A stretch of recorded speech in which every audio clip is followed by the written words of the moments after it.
अरे रीमा बहू, अब तो चाय बना के पिला दो। शाम के 5 बज गए हैं और अभी तक चाय का कोई नामो निशान नहीं है। रीमा किचन से बोली, अभी ला रही हूँ माँ जी।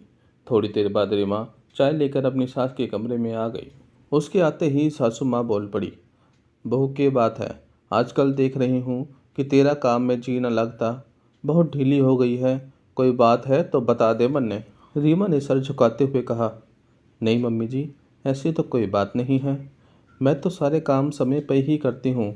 रीमा की साथ झट से बोल पड़ी, ना बहू, मैं देख रही हूँ कि तड़के भी तूने नाश्ता बनाने में कितनी देर कर दी थी। तब तक मैं नहा धोकर तैयार हुई, तब तक तो रसोई में कोई हलचल भी ना थी। मन्ने तो लागे है तेरा मन अब काम में ना लगता। तेरे मायके में सब ठीक तो है ना?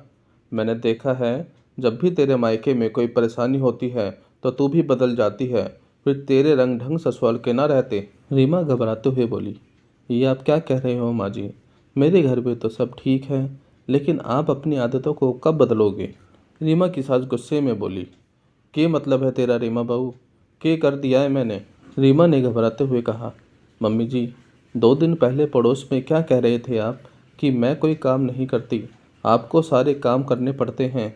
बच्चों को आपके पास छोड़कर मैं टेलीविज़न में नाटक देखना शुरू कर देती हूँ। रीमा की सास चौंकते हुए बोली, नहीं नहीं, यह तो मैंने किसी से नहीं कहा। इतना सुनते ही रीमा झट से पड़ोस की दादी को बुला लाती है और दादी आते ही बोल पड़ती है, क्यों री रीमा की सास, तुम मेरी बहू से अपनी बहू की बुराई कर तो रही थी, मैं वहीं बैठी थी। तुमने सोचा ये बूढ़ी दादी हमारी बात ना सुन रही है तो बोले जाओ। लेकिन एक बात सुन, तुम जैसी औरतें जो दूसरों के घर जाकर अपनी बहुओं की बुराइयां करती है, तो जब तुम्हारी बहू को यह पता चलता है कि हमारी सास बुराइयां कर रही है तो वो तुम्हारी इज्जत कैसे करेंगी? माना कि बहू दूसरे घर से आई है, वो तो सदा से ही पराई है, लेकिन बहू को भी सम्मान चाहिए। यदि तुम सब ऐसा ही उसकी और उसके परिवार वालों की बुराइयां करते रहोगे तो ये भूल जाओ कि बहू भी तुम्हारे लिए गरम गरम खाना परोसेगी या तुम्हारी इज्जत करेगी।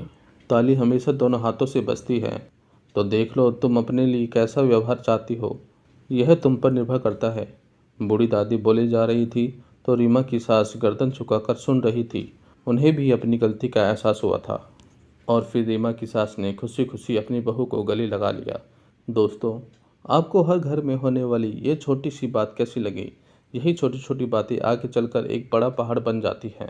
तो अब मुझे दीजिए इजाज़त, मिलते हैं एक नई कहानी में। मेरी वीडियो को लाइक कीजिए, सब्सक्राइब कीजिए और हाँ, शेयर ज़रूर कीजिए।